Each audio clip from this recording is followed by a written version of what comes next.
नमस्कार सभी वृष राशि वालों, आपका हार्दिक स्वागत करता हूं। आपने जैसा कि अभी थंबनेल पढ़ा कि कैसे मालूम करें कि आपकी राशि क्या है। बहुत सारे लोगों को तो यही नहीं पता होता कि उनकी राशि क्या है, सही तरीका क्या है जानने का।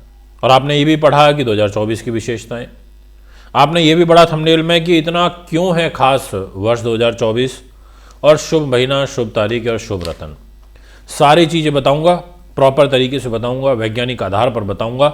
और आपको ये भी कह देना चाहता हूं, अगर आपने अभी तक हमारे वर्ष 2024 की 15 सबसे बड़ी भविष्यवाणी नहीं सुनी तो जल्दी सुन लो। यूट्यूब, फेसबुक दोनों जगह अवेलेबल है, और वो भी पूरी 12 राशियां बनाई हैं, सबकी अलग अलग।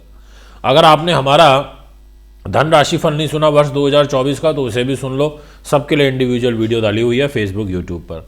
और हमारा वर्षफल भी आप सुन सकते हैं 2024 का, वो भी 12 वीडियो, यानी 12-3-36 वीडियो तो ये बना चुका हूँ। और अभी आपके लिए विशेषताएं, महीना, ये सब लेकर के आया हूँ खास। तो आइए वीडियो की शुरुआत करते हैं। चैनल पर नए हैं तो सब्सक्राइब करें, फॉलो करें, बेल आइकन के बटन को दबाएं ताकि तुरंत और जल्दी आप तक सारी इन्फॉर्मेशन पहुँच सके। आपको बहुत कुछ सीखने को, समझने को प्राप्त होगा, ये मैं आपको पूर्ण रूप से कह देना चाहता हूँ। ज्योतिष एक प्रॉपर विज्ञान है, किंतु परंतु नहीं है, ग्रहों पर आधारित है। बहुत कुछ बताया जा सकता है, बहुत कुछ समझाया जा सकता है अगर आप उसको प्रॉपर तरीके से करते हैं। तो दोस्तों शुरुआत कर रहा हूं अब मैं, और सबसे पहले तो आपको यही बता देता हूं कि आप अपने सही राशि जानने का तरीका देखिए। 2 तरीके बता रहा हूं।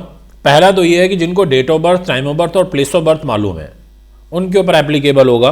तो आप अपनी कुंडली से ये देख सकते हैं कि ऐसा चार्ट आपको मिलेगा आपकी कुंडली में, इस तरीके का जैसा ये दिखाई दे रहा है। और उसमें ये देखना, पहले दूसरे पन्ने पे ही आपको मिल जाएगा कुंडली में कि चा कहाँ लिखा है। ऐसे इस चार्ट में किस बॉक्स के अंदर चा लिखा है, मतलब चंद्रमा। जहां भी चा बैठा होगा तो समझ लेना वो आपकी राशि है। अब जैसे ये 1 जनवरी 2024 की मैंने कुंडली लगाई है, और इसके अंदर अगर हम चंद्रमा देखें तो चंद्रमा हमारे को बैठे हुए, इसमें तो मैं ज़्यादा बारीक से नहीं देख पा रहा, पर मैं आपको ये बता देता हूँ कि जहाँ भी चंद्रमा आपको दिखाई पड़ेगा वो आपकी राशि होगी। अगर यहाँ चंद्रमा 1 नंबर में बैठ गया तो समझ लेना कि आपकी मेष राशि है। अगर आपका चंद्रमा बैठ गया 2 नंबर में तो आप समझ लेना कि आपकी वृष राशि है। अगर आपका चंद्रमा बैठ गया 3 नंबर में तो समझ लेना आपकी मिथुन राशि है, क्योंकि मिथुन राशि 3 नंबर होती है। आपका चंद्रमा बैठ गया इधर 12 नंबर में तो समझ लेना आपकी मीन राशि है। तो ऐसे राशियां होती हैं। अब ये तो हुआ date of birth, time of birth और प्लेस ऑफ बर्थ के अकॉर्डिंग। अब एक होता है नाम राशि के अक्षर के हिसाब से कि आपका नाम का अक्षर क्या है, तो उस अकॉर्डिंग देखो। जैसे अब वृष राशि की ही अगर मैं बात करूं तो वृष राशि के लिए जो नाम अक्षर होते हैं वो अब आप ध्यान से सुन लो। ई, उ, ए, ओ, वा, वी, वू, वे, वो, इस ये नाम होते हैं। जैसे ई से इमली, उ उल्लू वाला उ, ऐसे ए जैसे ऐन्द्र लिखते हैं। ओ यानी कि ओझल, ओपल, ओपल जैसे ओ आ, आगे डंडा और बड़ी की मात्रा। ऐसे वा, वी जैसे विक्की है ना, वू ऐसे, वे ऐसे वेदांत, ऐसे वो, ऐसे। तो ये जो नाम अक्षर हैं ये आते हैं वृषभ राशि के। तो आप नाम अक्षर से सुन सकते हैं। पहली बात क्लियर हो गई। अब दूसरी बात, ये वर्ष इतना महत्व क्यों रख रहा है या विशेषताएं क्या हैं। तो सबसे महत्वपूर्ण बात है कि जब अगर हम वर्ष की कुंडली को लगाएं जो आपके सामने यहाँ लगी हुई है, तो वर्ष आरंभ से ही आपकी राशि के ऊपर शुक्र की और जो बुध की दृष्टि है वो आ रही है। ये बड़ी महत्वपूर्ण है कि यहाँ देखिए आपको बुध शुक्र दिखाई दे रहे हैं और इधर देख भी रहे हैं, यानी कि आपके शरीर को देख रहे हैं। बड़ा अच्छा है। थोड़ा संघर्ष कराते हैं पर निर्वाह योग्य आय के जो साधन है उनको बना देते हैं। ये विशेषता है कि खुद शुक्र अपने घर को देख रहा है, किसी और के घर को नहीं देख रहा। और शुक्र अगर आपको अपने घर को ही देखता हुआ मिल जाए तो मैं तो मानता हूँ इससे अच्छा तो कोई समय हो ही नहीं सकता। इसलिए ये बहुत अच्छा है। अब अगर हम बात करें आपसे इसी विषय को आगे बढ़ाते हुए, तो मैं ये कह सकता हूं कि विशेषता एक और है, और वो है शनि से जुड़ी विशेषता। क्योंकि शनि महाराज यहां बैठे हुए हैं कर्म भाव पर 11 नंबर राशि में, और भाग्येश होकर के बैठे हैं, यानी कि इस 10 नंबर के लॉर्ड होके आपके शरीर पर आ गए। और इन्होंने एक राजयोग बनाया शश नाम का, और वृष राशि के शुक्र के ये मित्र भी हैं। तो ये सबसे बड़ी विशेषता है कि पूरे वर्ष शनि आपके लिए सहयोगी हैं। पर आपके इन लॉज के लिए ठीक नहीं है। सुख साधन प्रॉपर्टी वाहन ज़मीन जायदाद का सुख देने में ये थोड़ा विलंब करेंगे, कष्ट कठिनाइयाँ संघर्ष देंगे। तो ये विशेषता क्या हुई कि शनि राजयोग बना रहे हैं तो कैरियर के लिए ठीक है। अब यहाँ पर हम बात करते हैं आपसे नेक्स्ट स्टेप की कि आपके लिए शुभ महीना क्या रहेगा। ये जानना बड़ा ज़रूरी है क्योंकि इसके आधार पर हमारा जो जीवन है वो आगे गति को पकड़ता है। तो जो वर्ष का आरंभ होगा तो वर्ष के आरंभ में ये समझ लीजिए जनवरी का महीना आपके लिए शुभ है। अब जनवरी का महीना आपके लिए विशेष रूप से मैं ये कहना चाहता हूँ कुछ ही दिन के लिए शुभ है। जैसे पहले 8 दिन तक ये महीना आपके लिए जनवरी में शुभ रहेगा। उसके बाद फरवरी महीना जो आपके लिए रहेगा वो शुभ रहेगा। फरवरी में भी आपके लिए वैसे पूरा फरवरी ही शुभ है, पर इसको मैं कैटेगराइज करूं तो मैं बोलूँगा विशेष रूप से 10 फरवरी के बाद आपके लिए महीना बहुत ज़्यादा सपोर्टिव हो जाएगा। और फिर ये मार्च का महीना भी आपके लिए काफ़ी सहयोग करेगा, ऐसा आपकी राशि कहती है।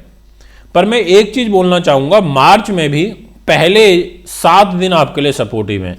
यानी कि जनवरी ठीक है पर 10 तारीख के बाद से, फरवरी पूरा लगभग ठीक है, और मार्च का जो महीना रहेगा उसमें पहले 10 दिन आपके लिए मुझे ठीक नहीं, या 7 दिन तक, यानी कि 1 सप्ताह समझ लो, मार्च का पहला 1 सप्ताह आपके लिए पॉजिटिव रहेगा।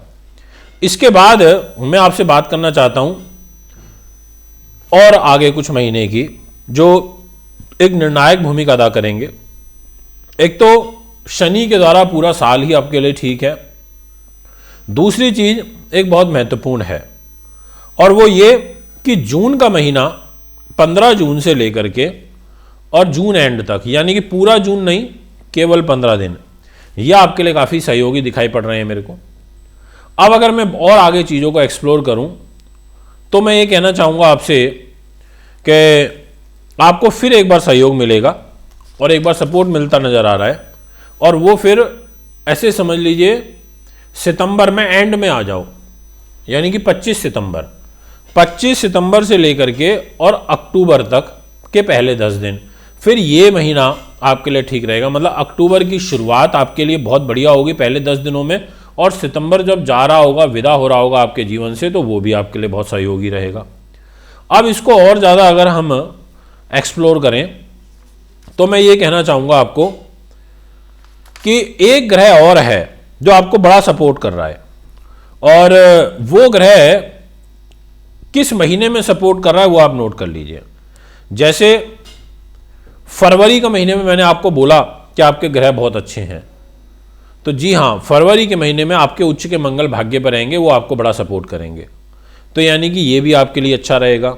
एक तरीके से जो ग्रह स्थिति निकल के आई है, कहा जा सकता है कि सहयोगी समय है। अब यहाँ पर ये तो रहा आपका महीने कि कौन कौन से आपके लिए महीने ठीक और अच्छे जाते हुए नजर आ रहे हैं। इससे ये मतलब नहीं है कि बहुत एक्सट्रीम लेवल के जाएंगे, पर जो मैंने डेट्स महीनों के साथ में आपको कंबाइन करके बताई हैं, ये आपके लिए पूर्ण रूप से फेवरेबल रहेंगी।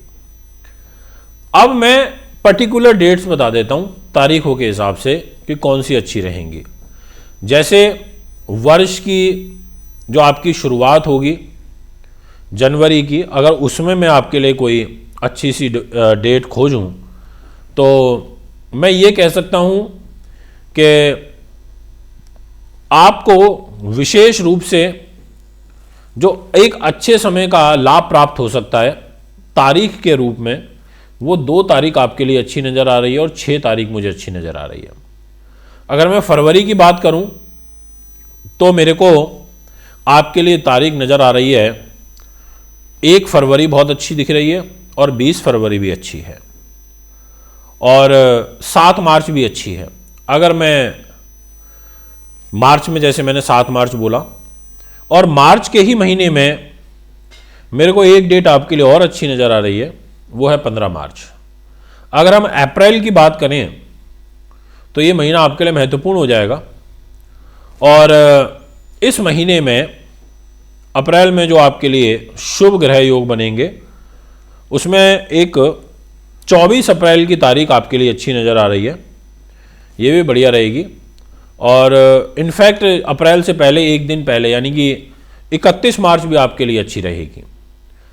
अगर हम मई में जाएं तो मैं ये कह सकता हूं कि 19 मई वेरी वेरी वेरी गुड आपकी जाएगी।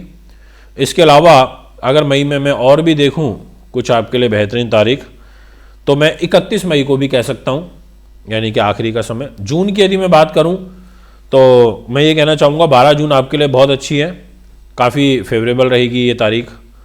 और इनफैक्ट आपके लिए जून के महीने में 14 जून भी बड़ी अच्छी है और 29 जून भी आपके लिए अच्छी रहेगी। अगर हम जुलाई की बात करें तो इस महीने में आपके लिए विशेष रूप से 19 जुलाई भी अच्छी है, और अगर हम और इसको अगर आगे लेकर के जाएं तो एक 31 जुलाई भी आपके लिए एवरेज नज़र आ रही है। बहुत ज़्यादा अच्छी तो नहीं है पर एवरेज में आपके लिए ठीक रहेगी।